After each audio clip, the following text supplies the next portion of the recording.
ve tüm hızıyla ne yapıyoruz? Yarışmaya devam ediyoruz. Hadi bakın bir. Haydi o zaman. Evet sevgili seyirciler. Haydi sen de türkünü söyle yarışmamız tüm Yılbaşı hızıyla programında devam haberleri. ediyor.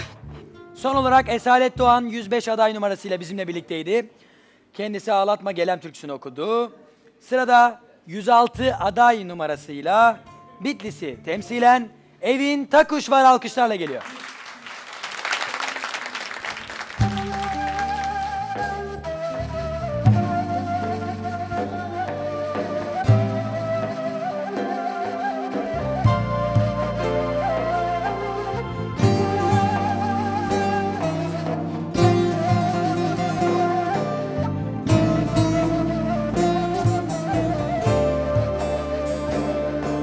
Var evin zaram sıre eşu şevate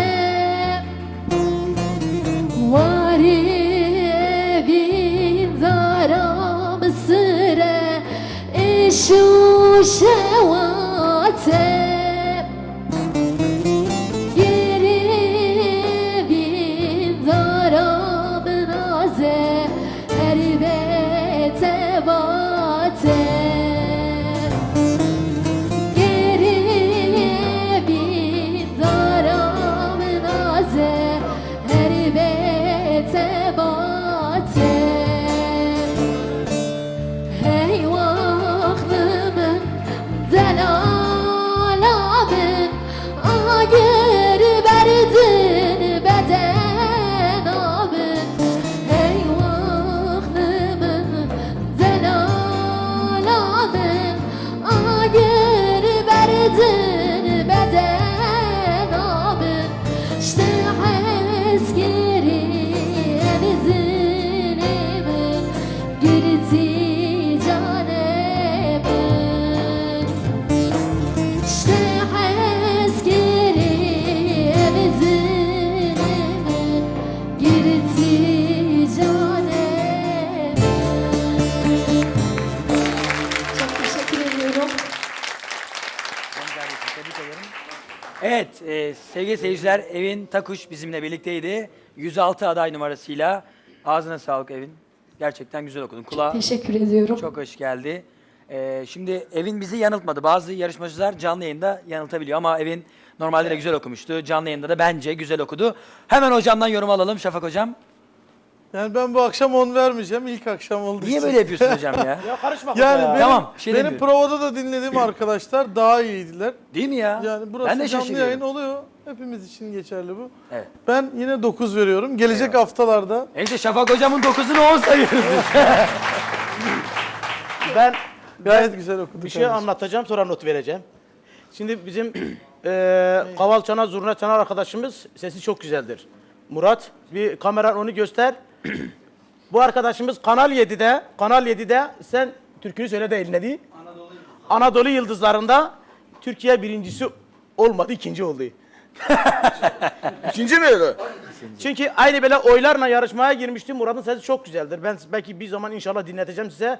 Dedim ki Murat, deginen ki kardeş dedim ben Kürt kökenli Türk vatandaşıyım, Kürt kökenliyim. Dedi ki abi ben Kürt kelimesini orada kullanamıyorum. Ya bizim televizyona helal olsun vallahi diyorum. Kürtçe, Türkçe her şey var.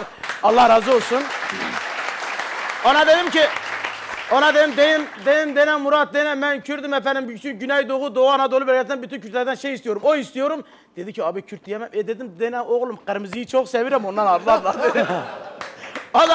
O hafta Murat bir kırmızı şey taktı. Dedi ben kırmızıyı çok seviyorum. Ona da bunu takmışım. Kürt olduğu belli olduğu için efendim o hafta birinci Ama oldu. romanlar da oynatmış onu. Evet. Celal abi nedir? Ben sevgili kardeşime 10 üzerinden 9 veriyorum. Eyvallah. Çok Güzel. teşekkür ediyorum. Sağ olun. Sen ne verirsen? Abi ben 10 veriyorum. Vay. Yani- Yani... bizi geçecek ha. Hayır gerçekten yani tabii her ses ayrı bir güzel ama Evin bence güzel okudu yani makama uydu ben. Efendim Akif'in şeyi çok önemli çünkü Akif bizden çok müzik dinliyor. Eyvallah. Vallahi niye biliyor musun? Çünkü radyoda, televizyonda Ekin'in ilacın genel müdürüdür. Bütün radyo, bütün repertuarı onun elinden geçtiği için Eyvallah.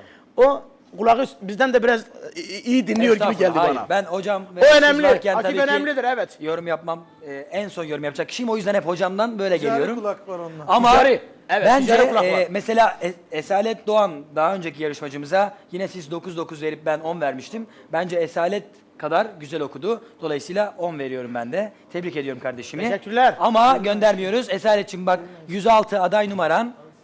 Söyleyebilir misin? O isteyebilir misin? İste bakalım. Halk yazıp 106'ya oy gönderseniz sevinirim. Çok teşekkür Ben ediyorum. hemen düzelteyim. Halk yazıp boşluk bırakıp 106 yazıp 39-29'a gönderiyorsunuz ve hafta boyunca gönderebilirsiniz. Önümüzdeki Perşembe gününe kadar saat 12'ye 5 kalaya kadar göndereceğiniz oylar adaylara yansıtılacak. Evine çok teşekkür ediyorum. Alkışlarla uğurluyoruz evini. Ya canım benim.